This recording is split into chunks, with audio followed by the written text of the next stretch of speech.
It's midday. Hello, good afternoon, and welcome to the Citi Prime News, which is live from our studios at number 11, Dr. Morton Loop in Adabraka, Accra. I am Wilma Obuobi-Sakoman, and this afternoon I'm here with Charles Owusukumi. Coming up over the next 1 hour, new minority leader Dr. Kaisolatu Forson speaks for the very first time since his appointment, declaring his readiness to lead the minority and calls for unity among MPs. That with the support of the entire minority caucus in Parliament, we shall succeed. Our first responsibility is to unite the caucus, and that will be number one on the agenda. Also coming up, patients scheduled for surgery at the theatre unit of the Tatale District Hospital left stranded following a sit-down strike by nurses over the lack of equipment to perform surgeries. For the fact that there is no anesthesia machine, we have decided that the theatre staff would stop work until we get solution to that. Still ahead, aggrieved Napco Trainees Association petitions Office of the Special Prosecutor to get government to pay their 9-month arrears. Office of the Special Prosecutor, yesterday, we were able to serve his office our petition letter. If we look into the labor law, we know that every employer in Ghana, so far as you work, you are entitled to your salary. And later, Economic and Organized Crime Office EOCON manhunt for a Lebanese national who was sentenced to a 5-year jail term for committing fraud. The news is also live across the country on a number of partner stations. In the Western region, we are on Adrimpa 100.7 FM in Takwa and Beach 105.5 FM in Takrade. In the Bono region, you're listening to us on Greener FM 95.9 in Sunyani. In the Ashanti region, we're on Focus 94.3 FM in Kumasi. Also on Orange 107.9 FM, also in Kumasi. In the Volta region, we're on Revival 99.3 FM in Tajewu and VOV Radio 95.7 in Hohoi. In the Northern region, we're on Radio Bimbala 91.9 FM. In the Upper East, we're on Quality 88.7 FM in Garu. And in the Upper West, we're on Tungsong 97.3 FM in Wa. The news is also live across the globe on citynewsroom.com. Stay tuned as we bring you details of our stories and more on the Citi Prime News. Citi Prime News at 12 midday. Update you on all the running stories and connect you to the newsmakers. Many thanks for your time. We'll settle for the details of our stories now. The newly appointed minority leader, Dr. Kaisolatu Forson, says he is ready and well placed to lead the minority in the House to hold government accountable. Speaking for the first time after he was appointed minority leader, Dr. Kaisolatu Forson says he will serve the NDC and the minority in Parliament. Things of this nature happens, but obviously there was the need for us to show leadership. And we will do just that. Most importantly, I will focus the next month to tackle 3 things. First, I wish to first of all send a message to the MPP that the people of Ghana are calling on them to downsize their government, to reflect the mood of the country. You are asking people to forgo their coupons or interests. You are asking the ordinary Ghanaian to sacrifice his payout. And so therefore, if His Excellency the President intends to reshuffle his government, let it be known that we in the NDC will not accept an attempt to increase the size of government. And if the current size of his ministers increased by 1, that one person may not receive our cooperation. Dr. Atu Forson also called for unity among all minority MPs in the House. I have held fruitful and positive conversation, in fact, frank conversation, with my senior brother, the Honorable Haruna Idrisu. I commended him for his admirable leadership and stewardship when he was granted the opportunity by a great party to lead us.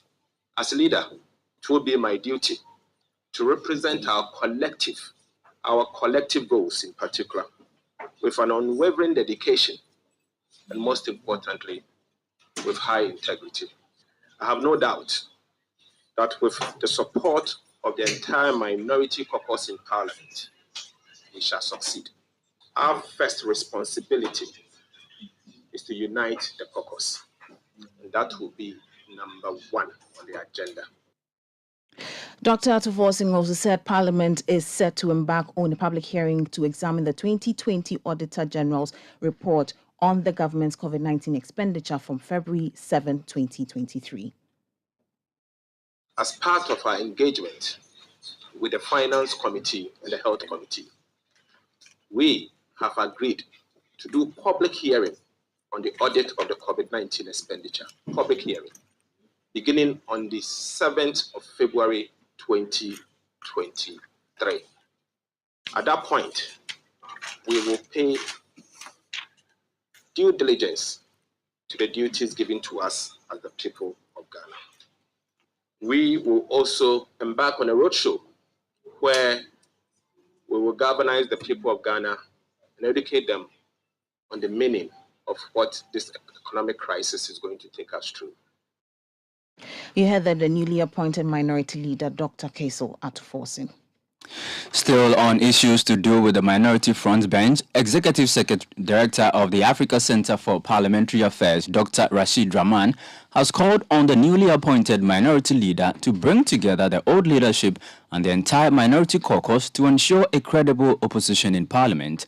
Cecil Atufor has replaced Haruna Idrisu as minority leader by the NDC to the disapproval of some members of the minority group. Cecil Atufor has promised to unite the caucus, but Dr. Rashid Rahman, in an interview with Citi News, said the right posture is needed to legitimize his leadership. I think he shouldn't be taking a position of a winner takes all, so that those who did not support him are alienated right from the beginning. He should take a posture that will be democratic, in the sense that when decisions are made, it's not everybody that supports a particular decision, but once the decision is made, try to include everybody so that as a group you move on. And I think that that's the kind of leader that I think he should be, so that at the end of the day, the issue of legitimacy that most people are raising, is put to rest, so that he can mobilize his troops, he can mobilize the members of the caucus and make sure that on every matter, as they have done before in the previous leadership, on every matter, he can rally everyone to stand with the party and to stand with the decision and the position that the party is going to take. Already there are many issues. We've heard him say that they are going to hold a public hearing on the COVID expenditure. These are very important matters, and some of them might come down to counting the numbers and might come down to voting. And that is where you want to make sure that the ranks of the minority is not one that is divided. Now, former minority leader Haruna Idrisu's removal has come as a surprise to many who wonder how the respected Tamale South MP will handle the demotion. Dr. Rahman shares his opinion on the matter with Citi News. He was put in this position by the party 6 years ago. He replaced somebody who was in that position before. I think in the same way, once they are able to sort out their differences, I think he should take it in good faith and make his contribution towards the party. I think he has a big future in the party. So this current events, should not perhaps blind him in a way that he would act that would create problems for the party or create problems for his own future, a political future, either in the party or any other future that he has in this country politically. Because we should always be good winners and then humble losers as well. You heard the Executive Director of the Africa Center for Parliamentary Affairs, Dr. Rashid Rahman. We'll stay a little while longer on the NDC because reactions to the reshuffle in Parliament has taken a new twist as another group of party members in the northern region throw their weight behind the national executives for the decision. There have been opposition to the action in Tamale since Haruna Idrisu was replaced as minority leader on Tuesday. A group calling itself loyal members of NDC in the northern region has emerged, saying the reshuffle was timely, considering the party's determination to wrestle power from the NPP. Speaking at a press conference today in Tamale, the group urged the new leadership to be bold and continue with reforms. We wish to express our appreciation and support to the national executives for the timely decision to have made changes in the front of NDC leadership in Parliament. It is a very welcoming decision that would inject fresh energy and dynamism in the NDC parliamentary front. Ladies and gentlemen, timing of the decision. We want to emphatically state that there is no better time to have made these kind of changes in Parliament than now. We mean now.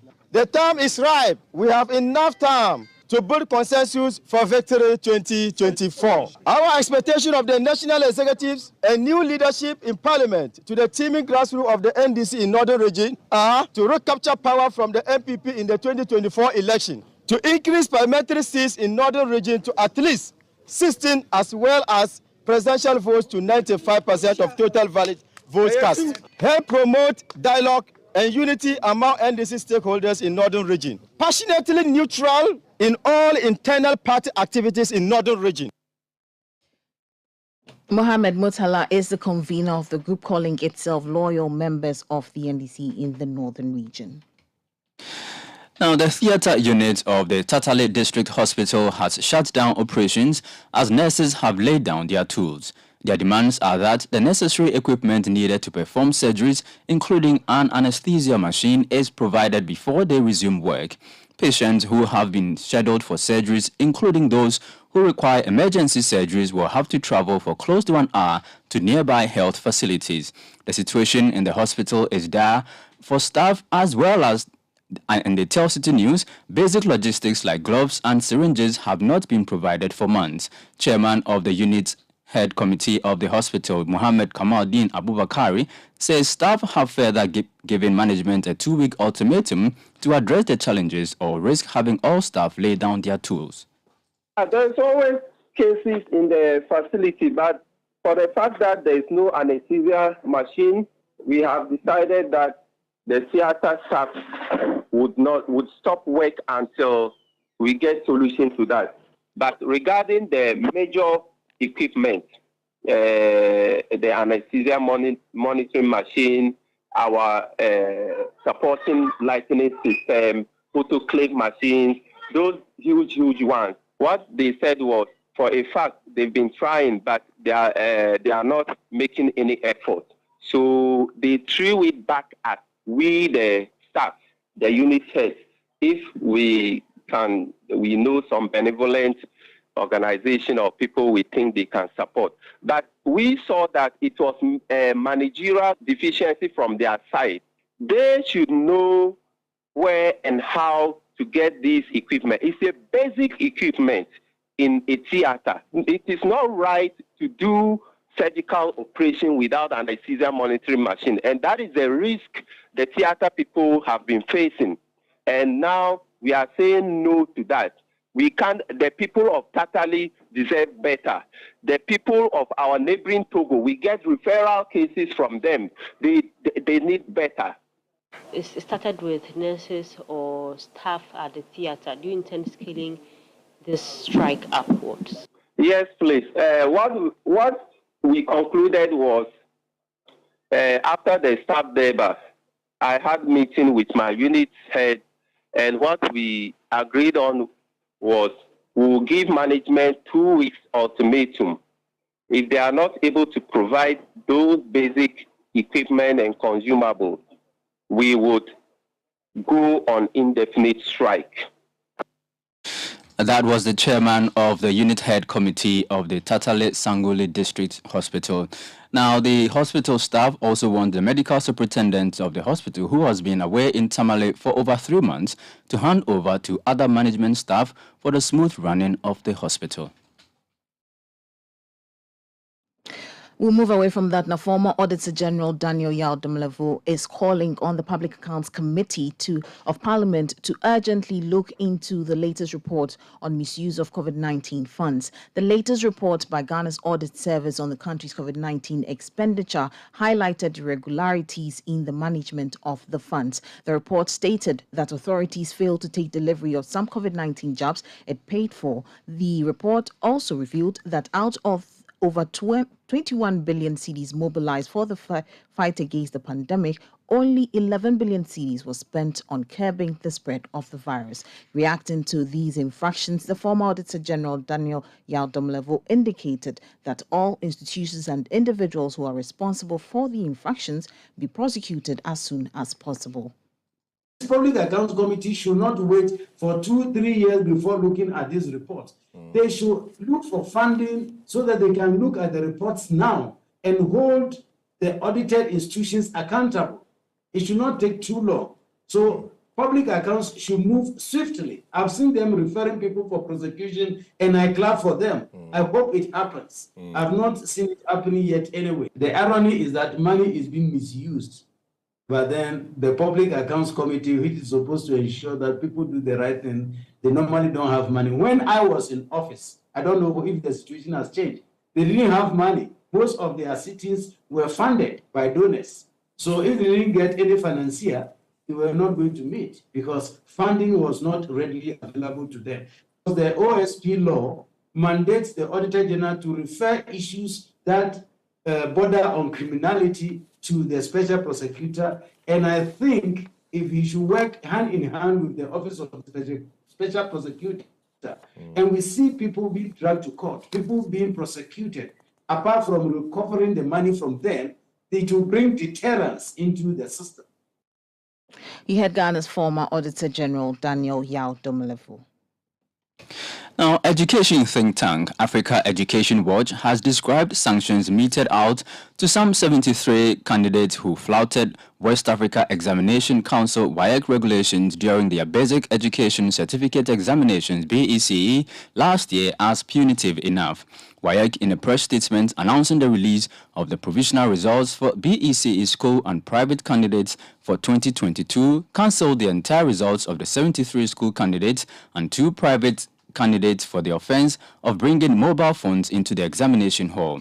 The examination body also withheld the entire results of 11 school candidates pending conclusion of investigations into various cases of alleged exam malpractices. Speaking about the measures taken by WAEC to curtail cheating during exams, Executive Director of EduWatch Kofi Asare described the actions as effective.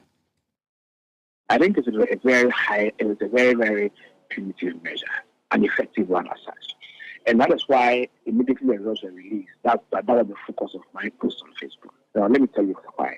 If parents, if students get to know that there are sanctions, the retributions can be as dire as having my entire results cancelled, just because I took a mobile phone into the examination hall for just one of the papers. Okay? If they are aware that is how dire or far-reaching the ramifications can be, it will go in a long way to other students from thinking like that. It will go a long way to get other parents to be concerned about buying mobile phones for their kids, knowing very well that the mobile phone is used by many students as an instrument for assessing questions and others. So it is a very, very good deterrent and sanction. I believe that we must shine more light on this particular sanction. If I know that I will not just have one paper cancelled because that was the paper for which I was caught holding a mobile phone, I will keep doing it because I know that if I'm caught for one, I might not be caught for the other. But if I know that I return my entire result cancelled, I'm sure I will take a second, thoughts, have a second thought about smuggling mobile phones to the examination hall. So yes, it's a good sanction. And I'm happy that we are all raising such sanctions. If we are fair in applying such sanctions, I'm sure that when the students get to the WASI level, they will think twice about participating in the examination fraud. Mr. Asare further called on WAEC to release data on performance of students in subject areas to aid in future analysis of the exams.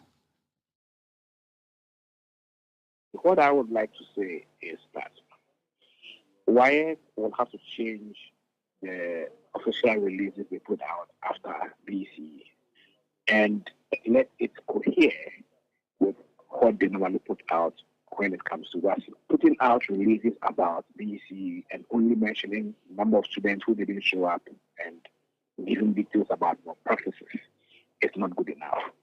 It doesn't provide any basis for an analysis on the performance of the students in the examination. So similar to what WAEC does at WASI, we want to see WAEC doing the same, issuing releases on the back of summary performance, analysis, in the subject areas, so that it can give all of us, including the media, some data, of evidential value to have a discussion on, instead of just putting out a statement and then announcing the data on more practices and then the number of students that showed up to write the examination.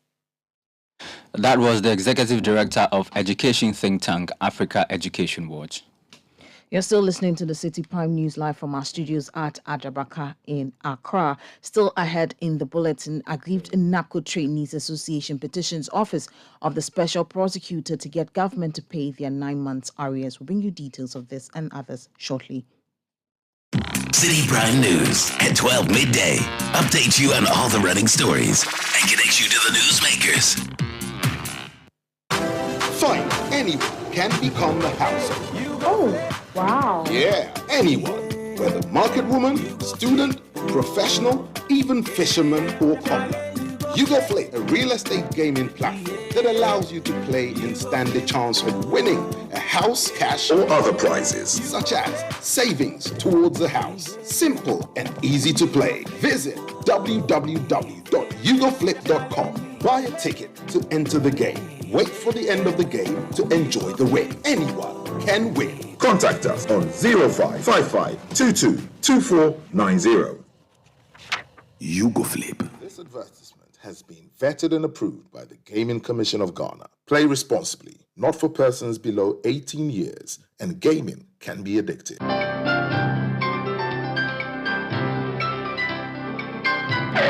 Using a condom will protect you and your partner from HIV, STIs, and unplanned pregnancy. Condoms are an effective way for protection against HIV infection. Don't take risks. Use a condom every time.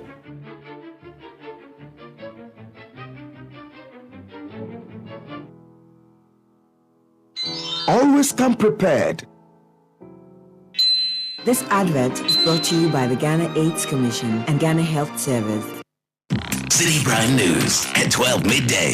Update you on all the running stories and connect you to the newsmakers. You're welcome back. Now, the leadership of the aggrieved Napco Trainees Association have petitioned the Office of the Special Prosecutor to get government to allocate funds for the payment of their 9 months arrears. According to them, all efforts to get their monies paid to them has proven futile, hence their decision to involve the OSP. Speaking to Citi News, convener for the group, David Peterson, appealed to the Special Prosecutor to, as a matter of urgency, help get the allowances paid before 31st of January. We petitioned the Finance Ministry just last week.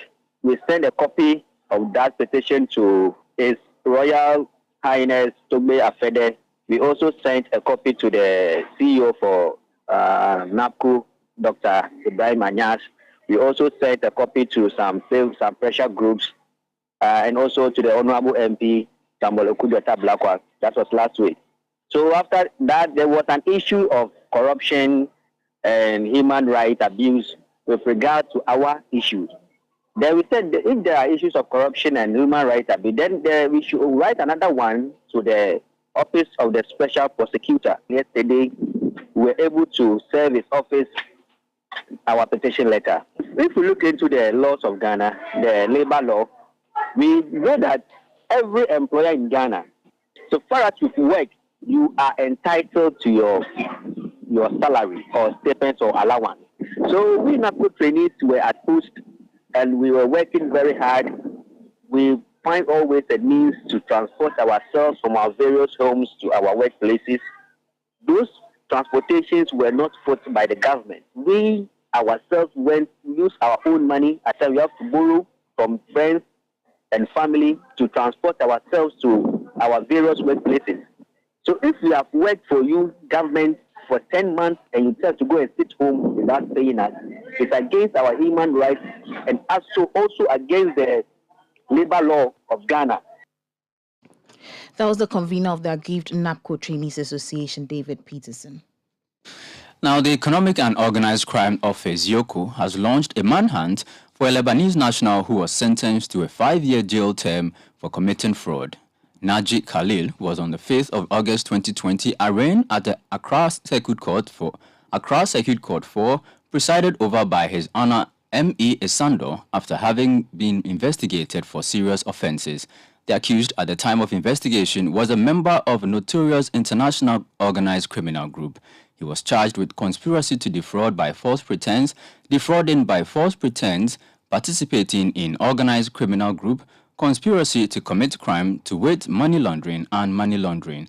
On 22nd June 2022, the judge sentenced Naji Khalil to 5 years imprisonment with hard labor on 2 counts of conspiracy to defraud by false pretense and defrauding by false pretense. The convict was tried in absentia because he jumped bail during the trial and the court issued a bench warrant for his arrest. YOCO has therefore appealed to the general public for assistance towards the arrest of the said convict to serve his jail term. Now, 4 persons, including a reverend minister, are currently receiving treatment at the Kibi Government Hospital in the Eastern Region following an accident on the Accra-Kumasi Highway this morning.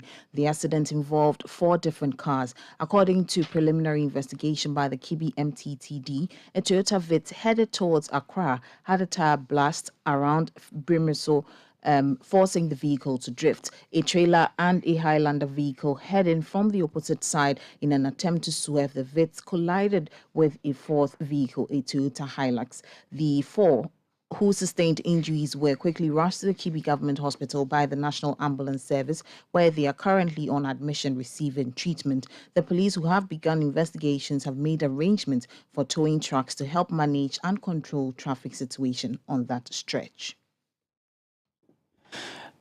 Now, 1 person has been confirmed dead while another is on admission at the Tafut Government Hospital after a commercial vehicle lost control and ran into traders along the road at Swami Roundabout in the Ashanti region.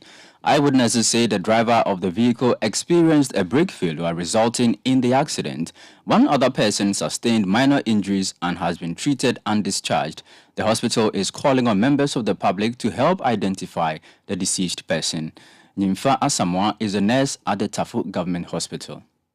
We have no information about the deceased person. She's a lady. We are entreating listeners to, if anyone has a member who went out to the market or anywhere and has not yet returned home, to at least please come to Tafut Government Hospital to come and see whether if it's their relative or not. That is what we are entreating, the public. We are asking of the public that if any family member has gone out to the market or anywhere else and the person has not yet returned home, please, the person can come to Tafut Government Hospital to at least come and view the body and see if it's their relative or not. We are also waiting on the Swami government police to come and take the body to Konfanochi morgue. So we are waiting them. So we want the public to please help us find relatives of the deceased. We don't have the name, we don't have any information. So this is our humble plea. Nyimfa Asamoah is a nurse at the Tafut Government Hospital in the Ashanti region.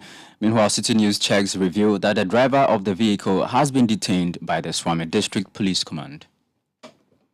Now, 5 persons have been arrested for using fake insurance for their vehicles in a joint exercise by officials of the National Insurance Commission and police officers in the Ashanti region. The suspects are being investigated by the police for possible prosecution and sanctions. Citi News' Ashanti regional correspondent Hafiz Tijani has more in this report. On the busy Abrepo Barkesi Road, police officers from the Motor Traffic and Transport Department and officials from the National Insurance Commission stop oncoming vehicles to check their insurance. Both commercial and private vehicle owners are required to insure their vehicles with certified and recognized insurance companies before driving on the road. Some drivers either had their insurance expired or had gone for fake ones. The officials use the motor insurance database to check if a vehicle is genuinely insured. Oh, the MID is a motor insurance database. All cars, if you indeed you have insured, it should reflect in the MID. I mean, cars within the frontiers of Ghana, if you are insured with any insurance company, properly done, it will be reflected or it will be in the MID. This driver had not insured his vehicle when he was stopped, but agreed to get instant insurance policy from officials of insurance companies who were part of the exercise. I was stopped by the officers on my way because I have not insured my vehicle. They have asked me to do it instantly, and I am complying with the process.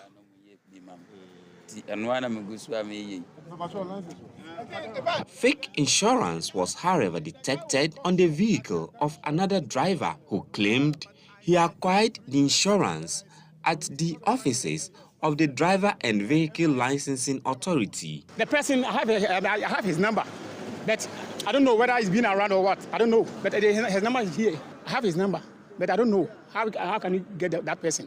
Because if you go to DVLA, a lot of people working over there. I don't know whether this is original and then the fake. I don't know. The difference is fake and then original. I don't know. So right now they have charged me. They have charged me. Yesterday I've been paid it. I paid 400 cedis to that guy. I think it's called Romeo, or maybe I forget that name. I don't know. At the DVLA. Exactly, my brother. So right now they have charged me 423. I've been paying it, and then there's the receipt.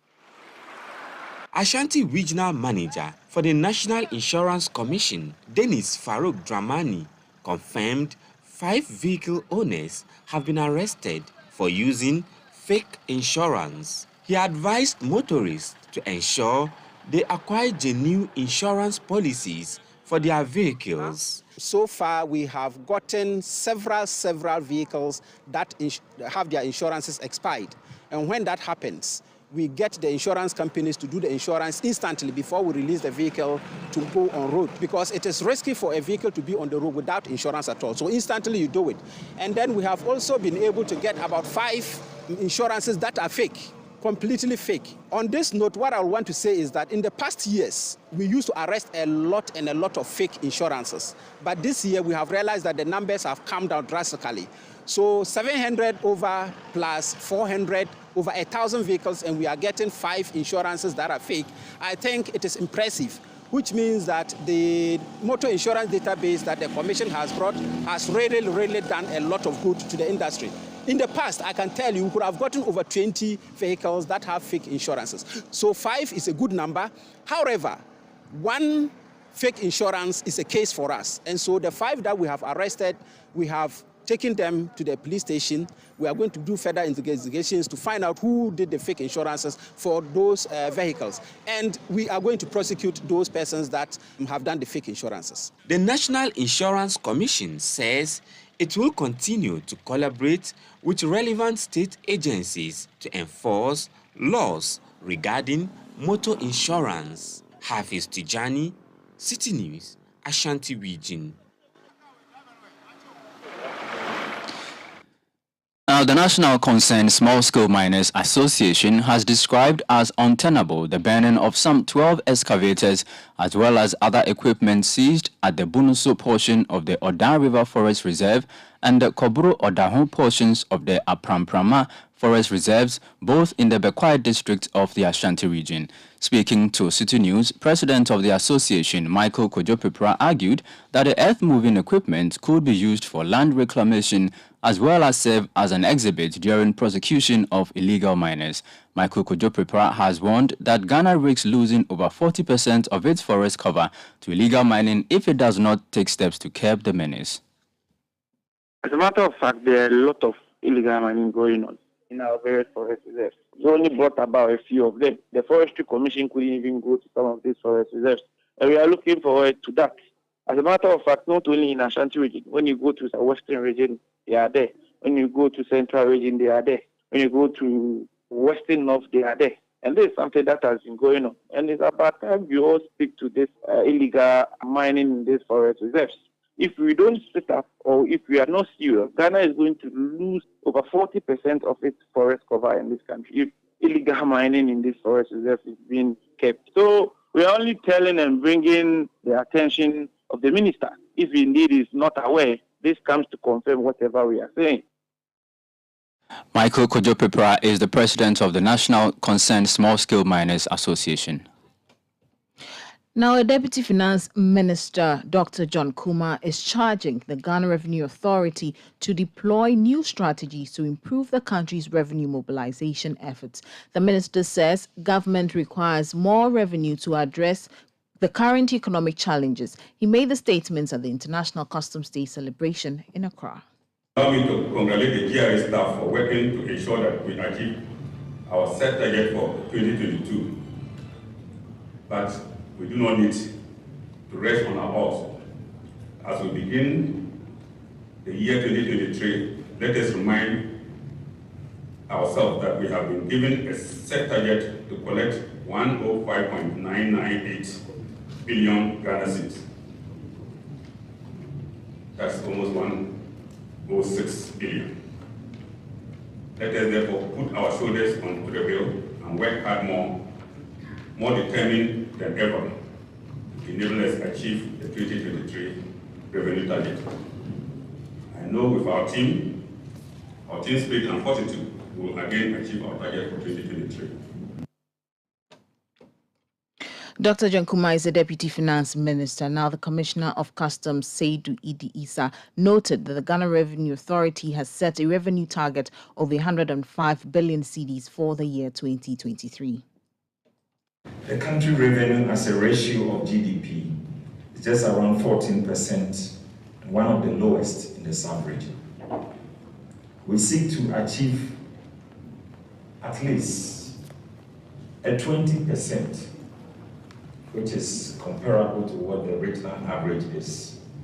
So with our current GDP, which the current GDP is estimated to be about 800 billion for 2023, this supposes that we should be targeting, if you are looking at 20% of 8 to 800 billion, we should be targeting 160 billion as our revenue collection annually for Ghana.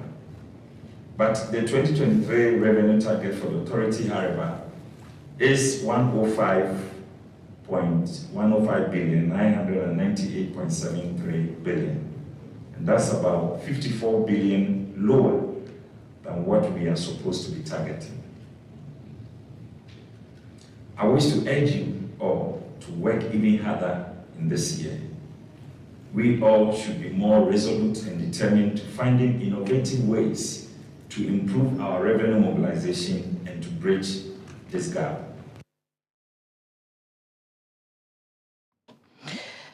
That was Dr. Kumah, who is the Deputy Finance Minister. Now, the Vice President, Dr. Mahmoud Bawumia, has highlighted the need for more investment in crucial infrastructure by African governments and businesses to facilitate trade under the Africa Continental Free Trade Area. This, he notes, will help ensure continued productivity and sustainable economic growth on the continent. Speaking at the maiden edition of the Africa Prosperity Dialogues dubbed Kwewu Summit 2023, Dr. Mahmoud Bawumia also called on African governments to implement concrete actions to ensure that Africa achieves the needed industrialization on the continent. Like the vision of our forebears, the African Continental Free Trade Area has set the stage for Africa's industrialization drive. But it will take concrete, strategic actions by governments and businesses on the continent, the right mix of policies, a greater sense of purpose for more robust intra-African trade to happen, to support economic diversification and the much-needed industrialization of the continent. To bring about the transformation we need, I propose 3 broad areas that we need to prioritize. There is the need for smart investments in critical infrastructure. As a continent, we need to produce and trade our way out of poverty and underdevelopment. And we cannot do that without investing in smart infrastructure across the continent. While the last decades have seen some positive investments, there is the need for additional resources to finance the arteries for trade, which include the physical infrastructure such as roads, rail, and energy, digital infrastructure such as data centers to facilitate the digital transformation. That was Vice President Dr. Mahamudu Baumia. You're listening to the Citi Prime News live from our studios at Adabraka in Accra. Still ahead in the bulletin, National Peace Council appeals to political parties to resort to alternative dispute resolution to address their differences. We'll bring you details of this and others shortly. Do stay with us. Citi Prime News at 12 midday updates you on all the running stories and connects you to the newsmakers. Another year is upon us, and we are poised to kickstart this new revolution with the utmost zeal. Citi TV and Citi FM present to you another rewarding season of the Effective Living series. This year, the Effective Living series will be riding on the back of the theme 2023 Starter Pack, Building Back Better. Every week in the month of January, our team of renowned experts, alongside our exceptional host Bernard Avlen, will delve into various thematic areas that have been carefully selected to cater to your holistic well-being in the coming year. Week 1 will focus on the importance of physical preparation for 2023. After that, we will take a look at emotional and mental health imperatives for 2023 in our second weekly series. Then, we will proceed to the third weekly series with emphasis on professional priorities for 2023. In our fourth and final week, we will dig into the strategic conversation on building financial foundations for 2023. The Effective Living series will be live on the Citi Breakfast Show on 97.3 Citi FM at 9 a.m. and on Breakfast Daily on Citi TV at 9:30 a.m. from Monday through till Thursday. So join us and let's get ready to be equipped with practical information for building back better in 2023. The Effective Living series is sponsored by Enterprise Insurance and Hallmark Freights and Logistics Ghana Limited. Citi Prime News at 12 midday updates you on all the running stories and connects you to the newsmakers.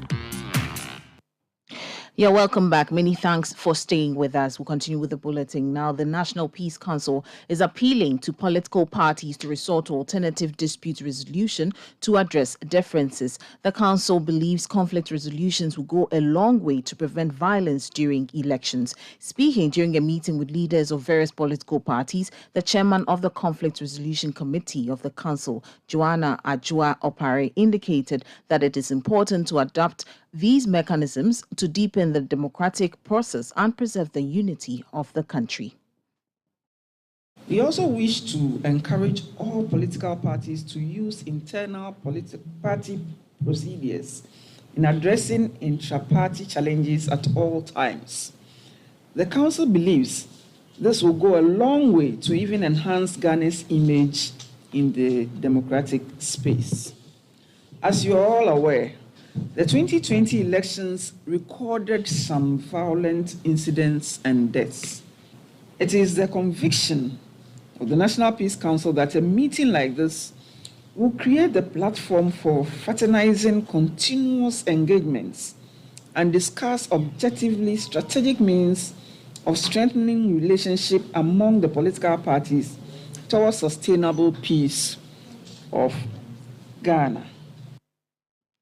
That was the chairperson of the Conflict Resolution Committee of the National Peace Council, Joanna Ajua Opare. Meanwhile, the national chairman of the National Democratic Congress, Johnson Asiedu Nketia, bemoaned the lack of prosecution of persons found to have engaged in electoral violence.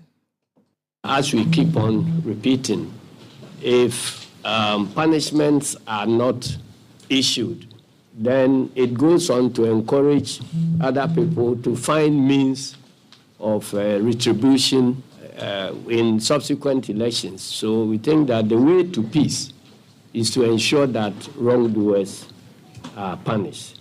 And they are not punished in a selective way.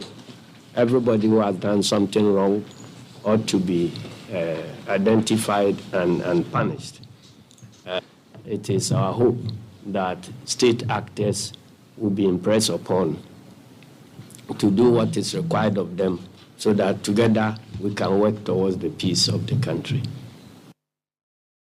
You heard the national chairman of the National Democratic Congress, Johnson Esiedu Inketia. For his part, the national chairman of the New Patriotic Party, Stephen Ayensun team, emphasized the need to ensure peaceful coexistence among various political parties ahead of the elections. The next election, we're going through with it peacefully, as usual. MPP, you all know, is committed to peaceful coexistence with other political parties. And that is what we seek to continue doing with the rest of the political parties and the Peace Council. Thank you. Stephen Ayensu is the national chairman of the New Patriotic Party. Now, the new leadership of the Minority Caucus in Parliament is currently in a meeting with the national executives of the National Democratic Congress, NDC, at its headquarters at Araka in Accra. This comes barely a few hours after the newly appointed minority leader, Dr. Kaisel Atuforsen, addressed the media assuring of efforts to unite members of the caucus following a reshuffle in leadership. The new leadership, led by Dr. Kaisel Atuforsen, is also set to pay a courtesy call on the Speaker of Parliament, Alban Bagbin, at his residence at Oyarifa later today. Still with the NDC, some supporters of the party on Wednesday evening besieged a radio station in Tamale to verbally assault a deputy secretary of the party, Mustafa Gbande, for supporting the reshuffling of the minority caucus in Parliament. Citi News gathers that the deputy secretary was on a radio show backing the decision of the national executives of the party. Confirming the incident to Citi News, Mustafa appealed to all aggrieved factions of the party to resort to party structures to resolve all concerns. Then I got an invitation to Radio Tamale for an interview. So the youth in Tamale South got to know that a national executive was in town and I was on air. So they massed around, a couple of them, about 6, 7, 8 a number. So I paused the program and came down to address them, and I told them to exercise patience. The decision is a national executive decision. The decision is a party's decision. We will take into consideration their sentiments and look at how to bring everybody to a certain consensus and understanding. And so they took that, and then I went back to finish my program. When I finished and I was descending, then quite a number of them came around also. So about one of them or two of them tried misbehaving. So the others that came with them restrained them. They were agitated. We sacked Harun Edrisu, they will beat us, and so their own colleagues restrained them. So afterwards, I sat in the car and I left. When I left, I was told that the group that came felt that their colleagues, the insults and stuff, they overreacted. They didn't come because of that. Mustafa Gbande also says the reshuffling is in the right direction and must be supported by all. The leadership of the party is fortified to take decisions in the interest of the party. Those decisions will affect people one way or the other. Those individuals would react or will not react.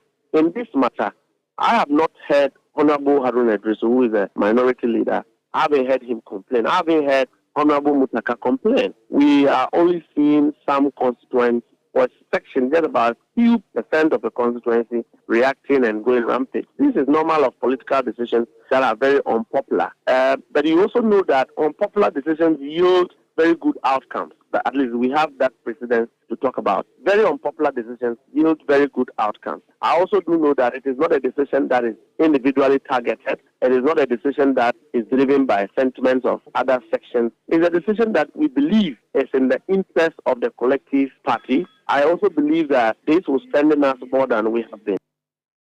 Mustafa Gbande is a deputy secretary for the National Democratic Congress.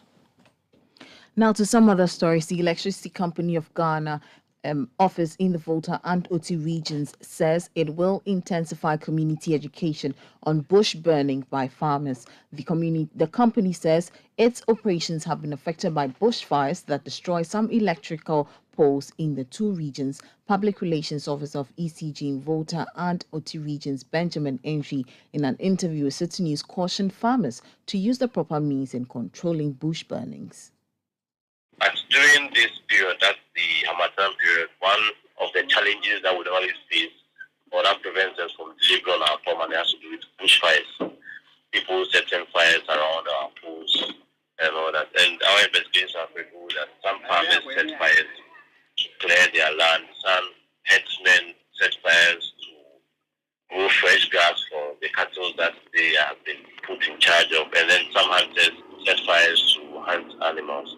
But all that we are saying is that we humbly appeal to them that during this dry period, when they set the fire, they should ensure they quench the fire before the fire wreak havoc to our pools and other buildings in their communities.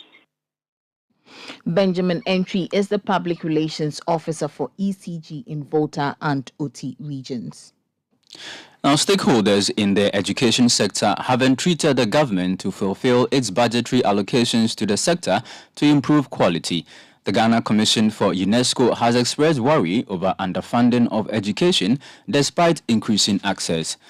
Fred Duho has been engaging some stakeholders in the sector. Education is a human right, a public good and a public responsibility. The United Nations General Assembly proclaimed 24th January as International Day of Education in celebration of the role of education for peace and development. Without inclusive and equitable quality education and lifelong opportunities for all, countries will not succeed in achieving gender equality and breaking the cycle of poverty that are leaving millions of children, youth and adults behind.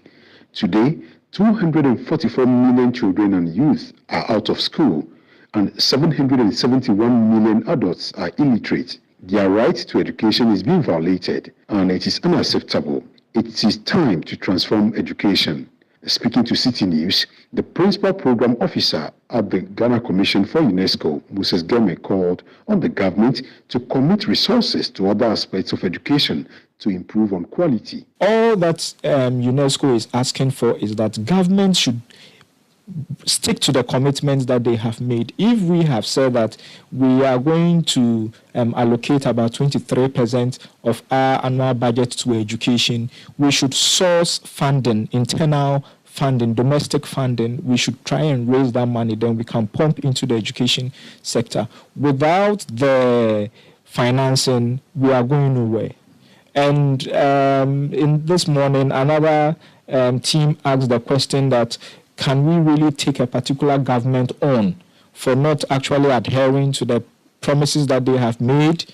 It's going to be difficult because we are all sovereign nations. But what we need to understand is that if we fail to achieve the target under the SDG Goal 4, then we are going to fail to achieve other SDGs because the other goals, they are all intertwined, and the SDG Goal 4 is very, very critical and important to the success of the other ones. Public Relations Officer at the Ministry of Education, Kwesi Kwarteng, expressed optimism in the country's progress, especially in STEM education. We have to admit that as a country, we ought to have done more in terms of improving of the quality of education, therefore getting good learning outcomes so that it translates into our socio-economic transformation.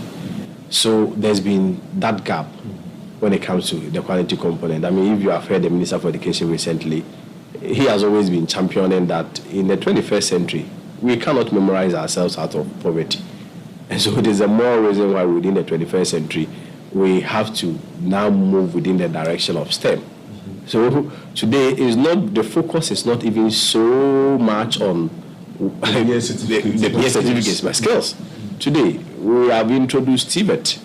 Over 200 institutions are now offering TVET. Initially, there were about 19 of them, which was under the Ghana Education System. But today, TVET is a fully fledged institution. Further added that the government is committed to enhancing quality after ensuring significant access over the period. Education has always been the pivot for socio-economic transformation all over the world. And to have the best of education, clearly you have to have some level of investment in the people. Because all over the world, as soon as there is that level of investment in regards of quality education in the people, that is where it translates into socio-economic transformation. For instance, all over the world, as soon as you give access to a lot of people to have education, from access, then you make sure that you have a quality education, and it reflects in your gross tertiary enrollment ratio hitting 40%. That country develops automatically. Just about some few years ago, around 18.8% as a country. If you look at the kind of investment that we are putting, not only at the basic level, we are seeing policies and programs like the free compulsory universal basic education, which was not birthed today. Then we also open access up to the secondary level with the free senior high school policy. Political science lecturer at the University of Ghana, Professor Ransford Jampo, said tertiary education provides students the platform to gain knowledge to be resourceful in nation building. Universities are set up to train people, to train the minds of people so that they can be fertile and receptive to other trainings in other spheres or in other sectors. And so you send your child to a university. The idea is to be able to train the mind of the person so that he becomes teachable or receptive to other trainings. So you train people here, and then they find themselves in the field of work. And in the field of work, nobody takes you that you are a first degree holder and immediately they take you to a bank. They say begin to perform. When you are recruited here as a first degree holder into an institution, the institution is also required to give you some training. Since independence, Ghana's education sector, like many other sectors, has seen transformation and transitioned to its present state, where previously exams were written in O-level, A-level, SSC. Today we talk about WASI, and even some polytechnics converted into degree offering institutions. And generally, that is what stakeholders are believing would accumulate over time to the overall objective of turning out quality human resource as far as the education sector is concerned, and the attainment of the SDG Goal 4 by 2030. My name is Fred Duho, reporting for Citi News. And that's all time would allow us for on the Citi Prime News, which has been live from our studios at Adabraka in Accra. Now, some stories we've been bringing is that the new minority leader, Dr. Kisulatu Forson, has spoken for the first time since his appointment, and he's been declaring his readiness to lead the minority and calls for unity among MPs. We also had patients scheduled for surgery at the theatre units of the Tatale District Hospital have been left stranded following a sit-down strike by nurses over the lack of equipment to perform surgeries. We also had aggrieved Napco Trainees Association petitioning Office of the Special Prosecutor to get government to pay their 9-month arrears. And Economic and Organized Crime Office, EOCO, is on a manhunt for a Lebanese national who was sentenced to a 5-year jail term for committing fraud. The news has been live across some of our partner stations. In the Western region, you're listening to us on Adrimpa 100.7 FM in Takwa and Beach 105.5 FM in Takrade. In the Bono region, we're on Greener FM 95.9 in Sunyani. In the Ashanti region, we're on Focus 94.3 FM and Orange 107.9 FM. All in Kumasi. In the Volta region, we're on Revival 99.3 FM in Tajewu and VOV Radio 95.7 in Hohoi. In the northern region, we're on Radio Bimbula 91.9 FM. And in the Upper West, we're on Quality 88.7 FM in Garu.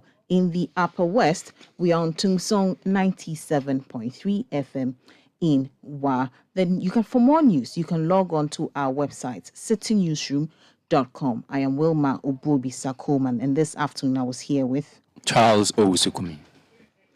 Up next is the afternoon's edition of the Citi Business News with Michael Ogbudu. Many thanks for your time. Have a good afternoon. Citi 97.3. More variety. City 97.3. Accra. Get the details. Every significant financial transaction, every market movement, and all the policies that affect your business. City Business News. Be informed.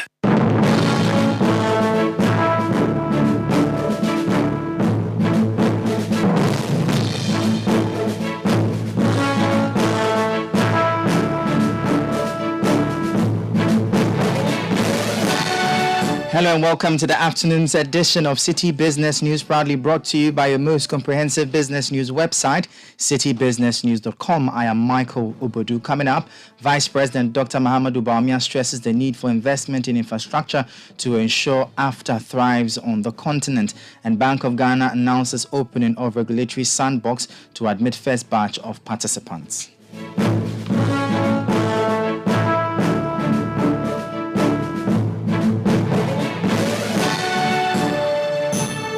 Now to details of our stories now. The Vice President, Dr. Mahamudu Bawumia, has highlighted the need for more investments in crucial infrastructure by African governments and businesses to facilitate trade under the African Continental Free Trade Area.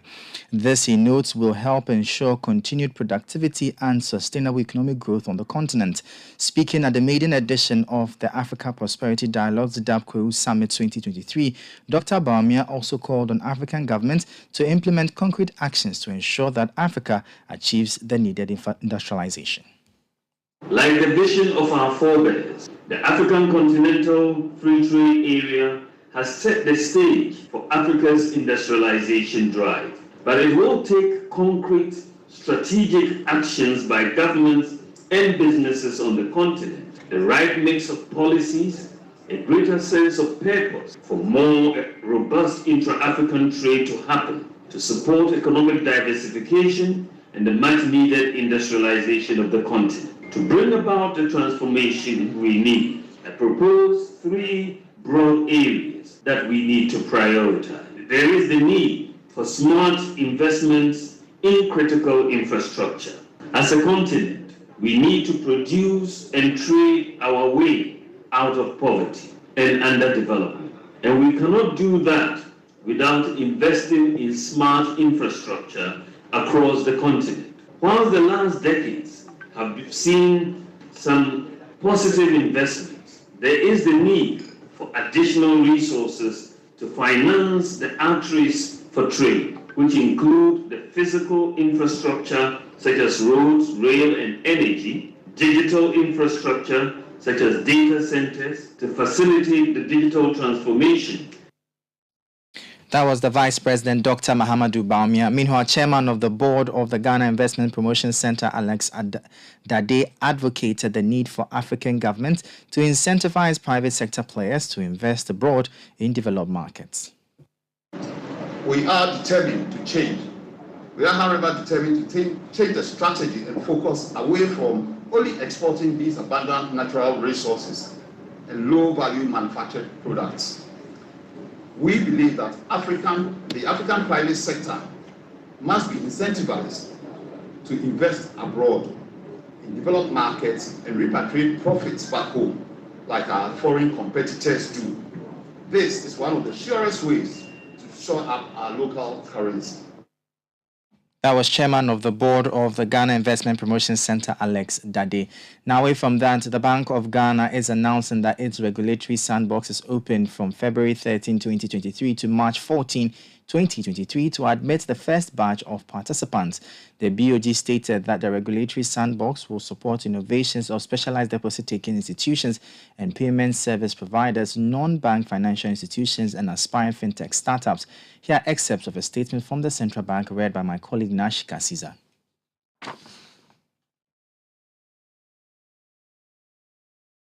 The Bank of Ghana announces for the information of banks, specialized deposit-taking institutions, payment service providers, non-bank financial institutions, and aspiring fintech startups and all innovators that its regulatory sandbox is open from 13th February 2023 to 14th March 2023 to admit the first cohort of participants. Broadly, the regulatory sandbox will support innovations in any of the following areas. 1. Digital business models not currently covered explicitly or implicitly under any regulation. 2. New and immature digital financial service technology. And 3. Innovative and disruptive digital financial service products that have the potential of addressing a present financial inclusion challenge. The first cohort window, however, will largely accept innovations from among the following priority areas: payments, remittances, crowdfunding, and microlending. Interested entities should submit a complete application in the prescribed form. Prospective participants will be informed of the outcome of the application within 21 working days after the closure of the application window on 14th March 2023. You heard the excerpts of a statement by the Bank of Ghana read by my colleague Nashika Caesar. Away from that, the e-commerce industry has been ranked the best sector in customer service in the country for 2022. The sector recorded a score of about 85%, a significant increase from 2021. The transportation and hospitality industry came second and third, respectively. This was disclosed by the president of the Institute of Customer Service Professionals, Yvonne McCarthy, who urged organizations to be innovative in service delivery.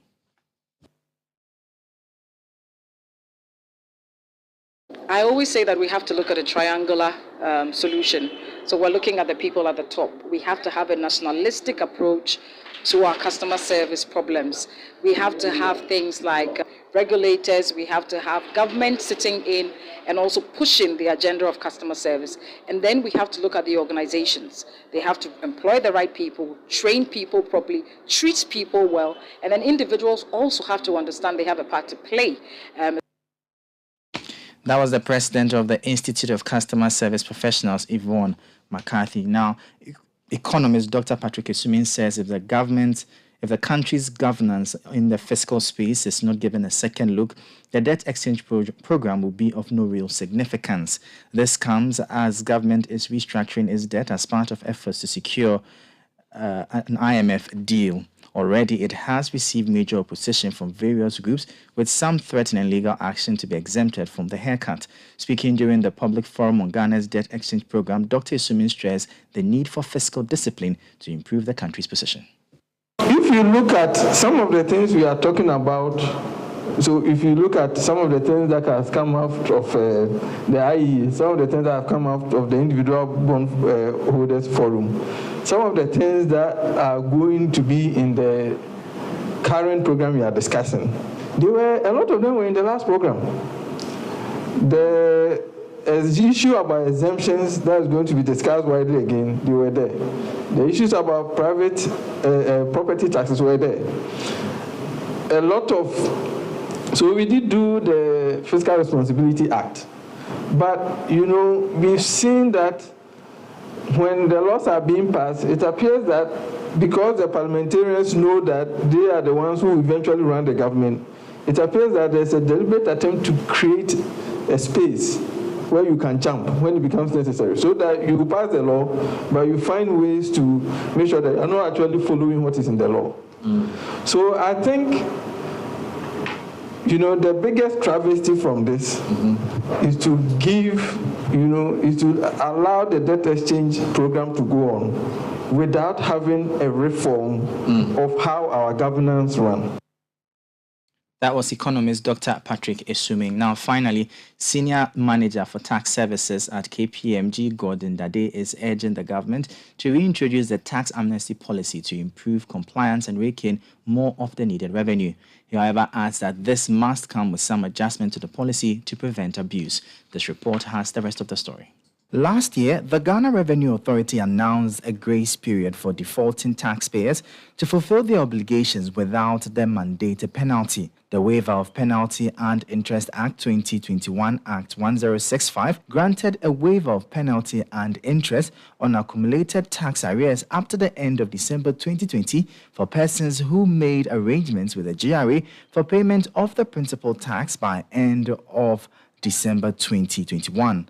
This saw a mad rush for compliance, which largely is attributed as part of the reasons the GRA was able to meet its revenue target of 71.94 billion Ghana cedis for last year, the highest in recent times. Despite this achievement, the government still needs more revenue to sustain the country's economy, as it is already making efforts to reduce its debt burden through a debt exchange program. Speaking to Citi Business News, a senior manager for tax services at KPMG, Gordon Dade, stressed that bringing back the tax amnesty could go a long way to improve the country's financial woes. Because we don't have a lot of data, on tax amnesty, obviously anytime the amnesty period ends, we expect that GRA will publish some data in terms of people who have complied or people who have disclosed their taxes through the amnesty process. But today we don't have that data.